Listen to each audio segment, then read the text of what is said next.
Mercedes hadn't lost a single qualifying session all season, until 30 minutes in Miami erased everything. One rule change, one lap, one driver, and suddenly the most dominant team in Formula One looked vulnerable for the first time in 2026. Lando Norris didn't just take pole, he exposed a weakness nobody saw coming, a weakness that could flip the entire championship upside down. Because what happened in that final lap wasn't normal, and if you understand why it happened, you already know who's really in control of the season. Subscribe now, because the real story starts where that lap ended. It didn't feel real at first. Mercedes had built something close to perfection in qualifying. 3 races, 3 weekends, every session under control. Different tracks, different conditions, same result. They weren't just winning, they were dictating the pace of the entire grid. And that kind of control changes how everyone else behaves. Teams stop chasing victory, and start chasing second place. Drivers stop attacking, and start managing expectations. That was the atmosphere coming into Miami. Quiet acceptance, that Mercedes would be on top again. But here's where the story begins to crack. Because underneath that dominance, there was already a hidden dependency. Something fragile, something that only worked because the rules allowed it. And no one outside the paddock was really talking about it. In the first practice session, nothing looked unusual. Ferrari showed strong pace, McLaren looked competitive, Red Bull was still searching for balance. Mercedes, still there, still consistent. Everything felt normal. But normal in Formula One can be misleading. It's like looking at a calm ocean, not realizing there's a current pulling everything underneath. Because between that practice session, and the moment qualifying started, something had already shifted. A technical adjustment. Small enough to go unnoticed by most fans, but big enough to change how every car behaves when pushed to the limit. And this is where it gets interesting. Because not every team reacts to change the same way. Some cars are built to dominate under stable conditions. Others are built to adapt. Mercedes had perfected stability. McLaren had been forced to learn adaptation. And in Miami, those two philosophies finally collided. When the first segment of qualifying began, you could already feel it. Norris goes out, clean lap, immediate pace. Not just fast, controlled. No hesitation on entry, no corrections mid-corner. That tells you something instantly. The car is working with the driver, not against him. And that's rare. Because in qualifying, drivers are not just racing the clock, they're fighting the car at the very edge of grip. Every tiny instability costs time. But Norris looked comfortable pushing harder. And that's when the first real question appeared. If McLaren can do this now, what changed? Because just a few races ago, they couldn't even challenge consistently at the front. So this isn't just improvement. This is transformation. And transformations in Formula One always come with a cost, or a trigger. Meanwhile, Mercedes was still fast. Still precise. But something was missing. That extra bite on corner exit. That explosive acceleration that used to separate them from everyone else. It wasn't gone, but it wasn't untouchable anymore. And that tiny difference is where everything starts to fall apart. Because in Formula One, gaps aren't usually measured in seconds. They're measured in confidence. And for the first time this season, Mercedes didn't look fully confident. But that was only the surface. Because what was about to happen next almost erased Norris from the fight completely. And if that moment had gone differently, none of this story would even exist. Just when it looked like McLaren had everything under control, it almost collapsed. In the second segment, the pressure changed completely. Track evolution kicked in, grip increased, lap times dropped, and suddenly, precision wasn't enough anymore. Now it was about extracting everything in one single attempt. And Norris lost that balance. Entering the second sector chicane, the rear stepped out. Not slightly, violently enough to almost spin the car. For a split second, it looked over. Because in qualifying, one mistake doesn't cost you a position, it can eliminate you entirely. He barely saved it. But that moment revealed something critical. The McLaren wasn't as stable as it looked. It was fast, yes, but operating on a knife edge. Think of it like walking on a tightrope. From far away, it looks smooth, effortless. But up close, every step is a correction, every movement is controlled risk. That was Norris in SQ2. And while he was fighting the car, Ferrari stepped forward. Leclerc delivered exactly what the situation demanded. Clean, controlled, aggressive when it mattered. He goes fastest in the session, sets the benchmark, shifts the pressure onto everyone else. Hamilton right there as well, comfortable, confident. For a moment, the narrative flipped. McLaren looked vulnerable. Ferrari looked ready. And Mercedes, still present, still consistent, quietly placing both cars in the fight without drama. This is where most people misunderstand what happened. They think Norris struggled because of a mistake. But the mistake is only the symptom. The real issue was much deeper. The same setup that made McLaren incredibly fast also made it unpredictable when conditions weren't perfect. Low tire temperature at the start of the lap, slight imbalance through direction changes, and suddenly the car becomes difficult to control. That's exactly what happened in that chicane. And here's why that matters. Because it tells you McLaren didn't just gain performance. They moved closer to the limit than anyone else. Closer than Ferrari. Closer than Mercedes. And when you operate closer to the limit, you gain speed, but you also increase risk. So now the story isn't just about pace. It's about who can survive that limit. Norris barely did. He finishes the session in 7th at one point, right on the edge, needing one final lap just to stay alive. One mistake more, and he's out. No pole. No story. No breakthrough. Everything we're talking about disappears. But he made it through. And that changes everything, because what comes next is the moment where risk turns into reward. Where instability becomes advantage.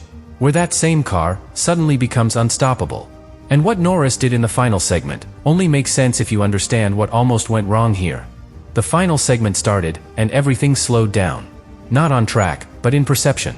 Because this is the moment where drivers stop experimenting, stop searching, and commit to one single lap that defines everything. No second chances. No corrections. Just one execution. And Norris approached it differently. After that scare in the previous session, something changed. Not in the car, in the approach. The way he built the lap, the way he managed the tires, the way he attacked each corner. It wasn't aggressive from the start. It was controlled. Almost patient. And that's where most people miss what really happened. Because the lap didn't begin in the final corner, it began much earlier, before he even crossed the line. Tire preparation. That invisible phase where drivers heat the tires to the perfect window. Too cold, and you slide. Too hot, and you lose grip instantly. It's like trying to run in shoes that are either frozen or melting. Neither works. This time, Norris got it exactly right. And the moment he started the lap, you could feel it. First sector, clean. Not spectacular on paper, but stable. No corrections, no hesitation. The car finally behaving exactly how he needed. Second sector, this is where everything had almost gone wrong before. Same corners. Same chicane. But now, no snap. No instability. Just commitment. That tells you everything. The problem from before wasn't permanent, it was conditional. Fix the conditions, and the performance comes alive. And then, the final sector. This is where qualifying laps are either completed or lost. Because by this point, tires are at their peak, but also starting to degrade. Push too hard, and they fade. Hold back, and you leave time on the table. Norris didn't hesitate. He pushed. Every corner connected perfectly into the next. No wasted movement, no hesitation on throttle. Just one continuous flow. And when he crossed the line, 1 minute, 27.869. Silence for a second. Because nobody responded. Antonelli tried. Close, but not enough. Just over 2/10 behind. Piastri, right there as well, confirming McLaren's pace. Russell, further back, unable to extract more from the Mercedes. And that's when it became real. The streak was over. But here's the part that changes everything. This wasn't just the fastest lap. It was the cleanest execution under pressure. Because the same car that almost spun minutes earlier, just delivered the most precise lap of the session.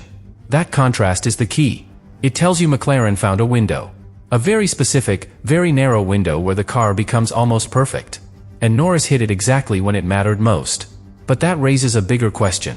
If the performance depends on such a precise window, can they repeat it? Because in Formula 1, one perfect lap can win you a session. But only consistency wins you everything else. And behind that perfect lap?